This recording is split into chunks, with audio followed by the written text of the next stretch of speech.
Bismillahirrahmanirrahim. Assalamu alaikum, dear students. Our today's topic is intermolecular forces. It's very simple. It's very interesting. और अभी के अभी आपको बेटा ये याद होने वाला है, समझ आने वाला है. इंटरमॉलिक्यूलर फोर्सेस, इस वर्ड पे जरा गौर करें, मेडिटेट करें. ये जो इंटर है, this is a Latin word meaning between. Molecular, molecule से. वो फोर्सेज ऑफ अट्रैक्शन जो प्रेजेंट होती हैं, the forces of attraction which are present between the molecules are called intermolecular force. ये सिंपल वाली डेफिनेशन मैंने आपको बताई, इंतहाई आसान है. The forces of attraction which are present between the molecules are called intermolecular forces. और मॉलिक्यूल्स की, किसी भी कंपाउंड की जो फिजिकल प्रॉपर्टीज होती हैं वो इंटरमॉलिक्यूलर फोर्सेस की वजह से होती हैं. देखें, यहां मॉलिक्यूल है और इसमें ये जो हार्ड लाइन से रिप्रेजेंट किया गया है ये केमिकल बॉन्ड है, और ये जो डॉटेड लाइन से रिप्रेजेंट किया गया है these are intermolecular forces. Dotted line से जो रिप्रेजेंट की गई हैं ये इंटरमॉलिक्यूलर फोर्सेस हैं, और जो ये सॉलिड लाइन से, हार्ड लाइन से जो रिप्रेजेंट किया गया है this is called chemical bond. Chemical bond को रिवाइज कर लेते हैं. ये वो फोर्स ऑफ अट्रैक्शन है जो टू या मोर एटम्स के दरमियान मौजूद होती है और उनको जोड़े रखती है, बांधे रखती है. उस फोर्स ऑफ अट्रैक्शन को कहते हैं chemical bond. For example, water में ये 3 एटम्स हैं, 2 हाइड्रोजन 1 ऑक्सीजन एटम, और HCl के अंदर जो है 2 एटम्स हैं, 2 एटम्स हैं, क्लोरीन एंड हाइड्रोजन. ये आपस में बॉन्डेड हैं. Force of attraction which holds 2 or more atoms together. Force of attraction which holds 2 or more atoms together in a compound is called chemical bond. उस force of attraction को क्या कहते हैं जो 2 या 2 से ज्यादा एटम्स को आपस में बांधे रखे, जोड़े रखे, उस force of attraction को कहते हैं बेटे केमिकल बॉन्ड. HCl में ये जो सॉलिड लाइन है, हार्ड लाइन है, ये केमिकल बॉन्ड को रिप्रेजेंट कर रही है, और ये जो डॉटेड लाइन से रिप्रेजेंट किया गया है ये इंटरमॉलिक्यूलर फोर्सेस को रिप्रेजेंट किया गया है. देखें ये इंटरमॉलिक्यूलर फोर्सेस क्यों डेवलप हुई. HCl एक पोलर मॉलिक्यूल है, आप पीछे पढ़ चुके हैं. जब कोवलेंट बॉन्ड 2 डिफरेंट एटम्स के दरमियान बनता है, इलेक्ट्रोनेगेटिविटी के डिफरेंस की वजह से जब इनके ऊपर क्या पैदा हो जाती है, पोलैरिटी पैदा हो जाती है. हाइड्रोजन का एटॉमिक नंबर है 1. ये देखें, कोवलेंट बॉन्ड बनाते हैं. हाइड्रोजन के वैलेंस शेल में 1 इलेक्ट्रॉन, एटॉमिक नंबर 1 होता है, और क्लोरीन का एटॉमिक नंबर 17, फर्स्ट शेल में 2, सेकंड में 8 और थर्ड में 7 इलेक्ट्रॉन, 2, 4, 6 एंड 7. ठीक हो गया. ये एक इलेक्ट्रॉन की म्यूचुअल शेयरिंग से बेटे ये क्या बना है, कोवलेंट बॉन्ड बना है. जरा गौर कीजिएगा बात पे.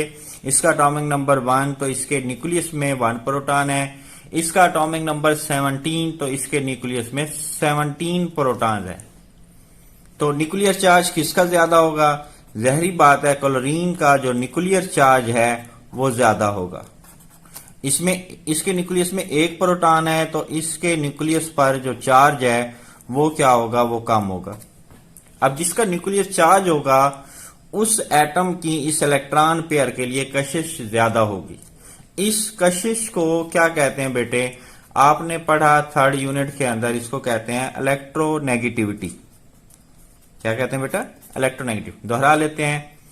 The relative tendency to attract shared pair of electron towards itself is called electronegativity. इस एलिमेंट की, इस इलेक्ट्रॉन पेयर को अपनी तरफ खींचने की सलाहियत ज्यादा है. इलेक्ट्रॉन की डेंसिटी क्लोरीन की तरफ ज्यादा होगी, इसीलिए chlorine atom gets partial negative charge.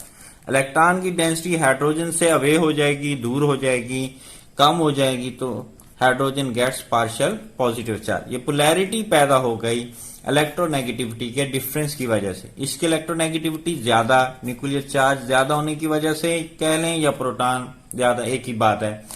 और इसमें प्रोटॉन कम है, इसलिए हम कह रहे हैं न्यूक्लियर चार्ज हाइड्रोजन का कम है. जिसका न्यूक्लियर चार्ज ज्यादा होता है बेटे, क्योंकि इलेक्ट्रॉन पर नेगेटिव चार्ज और न्यूक्लियस पर पॉजिटिव चार्ज, और जिसका न्यूक्लियर चार्ज ज्यादा होगा वो इलेक्ट्रॉन पेयर को अपनी तरफ ज्यादा अट्रैक्ट करेगा. जो ज्यादा अट्रैक्ट करेगा उसकी इलेक्ट्रोनेगेटिविटी ज्यादा. तो मैं बताना ये चाह रहा था आपको बेटे, इलेक्ट्रोनेगेटिविटी के डिफरेंस की वजह से ये पोलैरिटी पैदा हुई है। अब ऐसे मॉलिक्यूल जब एक दूसरे के करीब आते हैं तो इनका पॉजिटिव एंड दूसरे के नेगेटिव एंड को क्या करेगा, अट्रैक्ट करेगा। और ये जो फोर्सेस ऑफ अट्रैक्शन है ये क्या कहलाती हैं, इंटरमॉलिक्यूलर फोर्सेस कहलाती हैं, ठीक है। जबकि केमिकल बॉन्ड के हैं, ये वो फोर्सेस ऑफ अट्रैक्शन है जो दो या दो से ज्यादा एटम्स को किसी कंपाउंड में होल्ड रखती हैं। मैं फिर दोहरा देता हूं, force of attraction that holds two or more atoms together in a compound is called chemical bond and this bond is stronger bond, या these forces are called stronger forces. ये फोर्सेस क्या हैं या ये बॉन्ड्स क्या हैं, stronger हैं। In addition to these stronger forces there are relatively weaker forces of attraction and these weaker forces of attraction are called intermolecular forces. इनको क्या कहते हैं, इंटरमॉलिक्यूलर। जो आपकी बुक में डेफिनेशन लिखी हुई है, एक दफा फिर दोहरा देता हूं। वो पहले इसको डिफाइन करता है, फिर बताता है इसके अलावा भी वीकर फोर्सेज हैं जिनको इंटरमॉलिक्यूलर फोर्सेस का नाम दिया जाता है। मैं फिर दोहरा देता हूं, the forces of attraction which holds two or more atoms together in a compound is called chemical bond and these bonds are stronger bond. These forces are stronger forces. In addition to these stronger forces, there are relatively weaker forces of attraction called intermolecular forces. इनका दूसरा नाम है van der Waal forces. इन intermolecular forces को हम क्या कहते हैं बेटे, वांडरवाल फोर्सेस भी कहते हैं। और इंटरमॉलिक्यूलर फोर्सेस के डिवेल्प होने की रीजन मैंने बताई, इलेक्ट्रोनेगेटिविटी के डिफरेंस की वजह से बेटे पोलैरिटी पैदा हो जाती है। और कुछ मॉलिक्यूल्स के अंदर इंड्यूस पोलैरिटी होती है, पोलर होते नहीं है वो मॉलिक्यूल, लेकिन उनमें पोलैरिटी इंड्यूस हो जाती है, मुंतकिल हो जाती है। और कुछ मॉलिक्यूल्स के अंदर पोलैरिटी जो है वो परमानेंट होती है। अच्छा, इस पोलैरिटी की वजह से यानी partial positive partial negative charge create होने की वजह से ये जो फोर्सेज ऑफ अट्रैक्शन डिवेल्प हो रही हैं, बार बार समझा रहा हूं बेटे, इनको क्या कहते हैं, इंटरमॉलिक्यूलर फोर्सेस कहते हैं। अब इन दोनों फोर्सेस का हम कंपेरिजन भी कर लेते हैं। हमने कहा ये स्ट्रॉन्गर फोर्सेज हैं, हमने कहा कि ये वीकर फोर्सेज हैं। अब एग्जांपल के जरिए समझने की कोशिश करते हैं कि ये केमिकल बॉन्ड्स इंटरमॉलिक्यूलर फोर्सेज से स्ट्रॉन्गर कैसे हैं।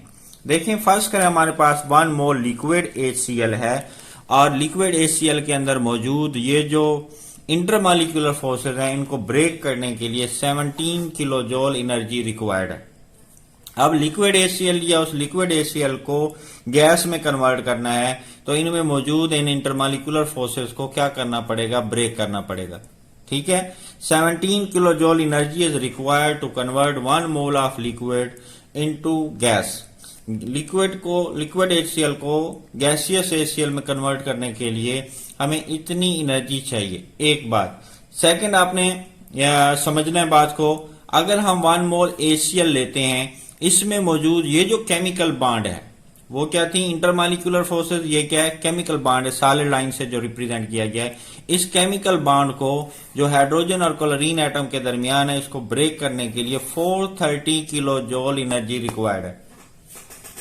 तो देखें, जिस बॉन्ड को तोड़ने के लिए ज्यादा एनर्जी चाहिए होगी, जिन फोर्सेस को तोड़ने के लिए ज्यादा एनर्जी चाहिए होगी, हम कहेंगे वो फोर्सेस ऑफ अट्रैक्शन क्या है, स्ट्रॉन्गर। तो इट मींस जो केमिकल बॉन्ड है वो क्या है, स्ट्रॉन्गर बॉन्ड है, क्योंकि इसको तोड़ने के लिए ज्यादा एनर्जी चाहिए।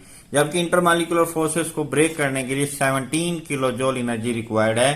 तो इंटरमॉलिक्यूलर फोर्सेस क्या है, वीकर हैं। अगर आपसे पूछा जाए बेटे, why chemical bonds are stronger than intermolecular forces, ये इंटरमॉलिक्यूलर फोर्सेस से स्ट्रॉन्गर क्यों हैं, तो इस एग्जांपल से आप इस स्टेटमेंट को क्या कर सकते हैं बेटा, आप जस्टिफाई कर सकते हैं। ये वेरी सिंपल है।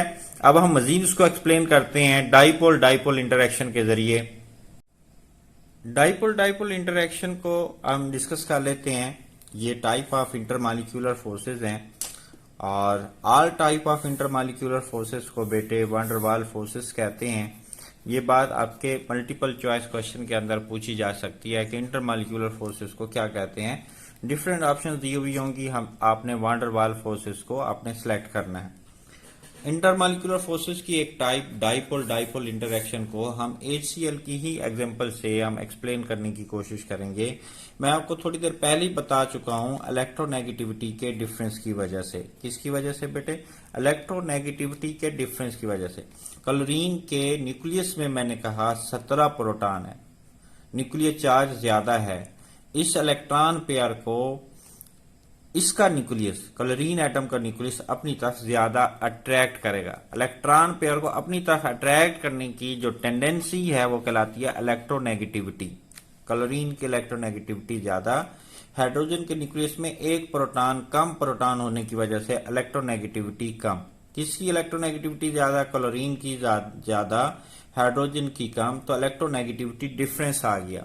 इस डिफरेंस की वजह से इलेक्ट्रॉन पेयर की डेंसिटी क्लोरीन की तरफ ज्यादा है, इसके ऊपर पार्शियल नेगेटिव चार्ज, इसके ऊपर पार्शियल पॉजिटिव चार्ज। आप कह सकते हैं अनइक्वली अट्रैक्ट हो रहा है। ये जो शेयर्ड पेयर ऑफ इलेक्ट्रॉन है अनइक्वली अट्रैक्ट हो रहा है, ये ज्यादा अट्रैक्ट कर रहा है, ये कम अट्रैक्ट कर रहा है, जिसकी वजह से पोलैरिटी क्रिएट हो गई है। अच्छा, ये जो पोलैरिटी है बेटे, ये परमानेंट भी हो सकती है और ये टेम्परेरी भी हो सकती है। हमने यहाँ पे जो एग्जांपल लिए HCl की, इसके अंदर ये पोलैरिटी परमानेंट है और कुछ मॉलिक्यूल्स के अंदर ये पोलैरिटी जो है वो क्या हो सकती है, ये टेम्परेरी भी हो सकती है। फॉर एग्जांपल कुछ मॉलिक्यूल्स के अंदर पोलैरिटी जो है वो इंड्यूस की जाती है। हम फर्ज करते हैं ये कोई पोलर मॉलिक्यूल है और ये कोई नॉन पोलर मॉलिक्यूल है, इसमें पार्शियल पॉजिटिव एंड और नेगेटिव एंड नहीं है। जैसे इसमें पॉजिटिव और नेगेटिव एंड है, इसमें नहीं है। ये कौन सा है? ये पोलर है। और ये कौन सा मॉलिक्यूल है? ये नॉन पोलर है। जब पोलर नॉन पोलर एक दूसरे के करीब है, इसका पॉजिटिव एंड इसके इलेक्ट्रॉनिक क्लाउड को अपनी तरफ क्या करेगा बेटे? अट्रैक्ट करेगा। इस मॉलिक्यूल के इलेक्ट्रॉनिक क्लाउड को, नेगेटिव एंड को अपनी तरफ अट्रैक्ट करेगा और पॉजिटिव पार्ट को, क्योंकि ये पॉजिटिव पॉजिटिव को रिपेल करेगा, पॉजिटिव पार्ट दूसरी तरफ हो जाएगा। तो इस ये पोलर था नहीं, इसमें पोलैरिटी इंड्यूस हुई, तो ये कहलाएगा इंड्यूस डाइपोल। या इसमें जो पोलैरिटी पैदा हुई है वो क्या कहलाएगी? इंड्यूस्ड पोलैरिटी होगी और वो टेम्परेरी पोलैरिटी होगी, परमानेंट नहीं होगी। मैं आपको थोड़ा सा हिंट दे रहा हूं, आपने एक्सप्लेनेशन में नहीं जाना, आपकी बुक में नहीं दी हुई। मैंने हिंट दे दिया है कि ये पोलैरिटी परमानेंट भी हो सकती है, टेम्परेरी भी हो सकती है। अब हम बात करते हैं इन पोलर मॉलिक्यूल्स की जिनमें पोलैरिटी मौजूद है। इनमें पार्शियल पॉजिटिव और पार्शियल नेगेटिव चार्जेस एग्जिस्ट करते हैं at different position in a molecule. When partial positive partial negative charges exist at different position in a molecule, the adjacent molecule, adjacent कहते हैं बिल्कुल करीबी मॉलिक्यूल, ये और ये एडजेसेंट नहीं है, ये मॉलिक्यूल एडजेसेंट हैं, ये मॉलिक्यूल भी क्या है? एडजेसेंट है। तो हम क्या कह रहे हैं? Adjacent molecules arrange themselves in such a way that negative end of one polar molecule come near to the positive end of another polar molecule। मैंने क्या कहा? ऐसे मॉलिक्यूल एक दूसरे को अरेंज करते हैं in such a way that negative end come near to the positive end of another polar molecule and forces of attraction are develop between these oppositely charged end of adjacent polar molecule. ये adjacent polar molecule क्या हैं? इनके oppositely charge and हैं, इनके दरमियान जो force of attraction develop हो रही है उससे बेटे हम क्या कह रहे हैं? Dipole, dipole forces of attraction कह रहे हैं। क्या कह रहे हैं? डाइपोल, डाई का मतलब टू, आप कह लें कि दो एंड्स हैं, दो डिफरेंट एंड हैं, एक पॉजिटिव एंड है, एक नेगेटिव, एक पॉजिटिव सिरा है, एक नेगेटिव सिरा है, इसलिए पोलर मॉलिक्यूल को हम क्या कह रहे हैं? डाइपोल कह रहे हैं। इसी और इसके दरमियान जो फोर्स ऑफ अट्रैक्शन डेवलप हो रही है उसे हम क्या कह रहे हैं? Dipole, dipole forces of attraction या डाइपोल, डाइपोल इंटरेक्शन कह रहे हैं बेटे।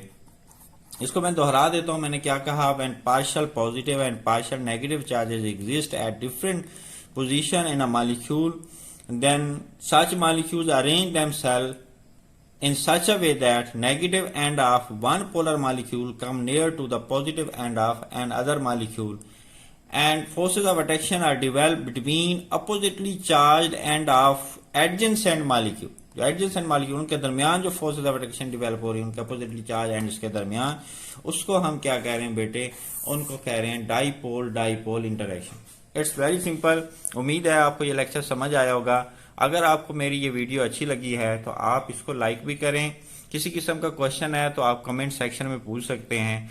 अगर आप चाहते हैं कि आपके जो फ्रेंड्स हैं उनका फायदा हो तो उनको ये वीडियो भी शेयर करनी है, चैनल को सब्सक्राइब भी करना है। दैट्स इट, थैंक यू, अल्लाह हाफिज बेटा।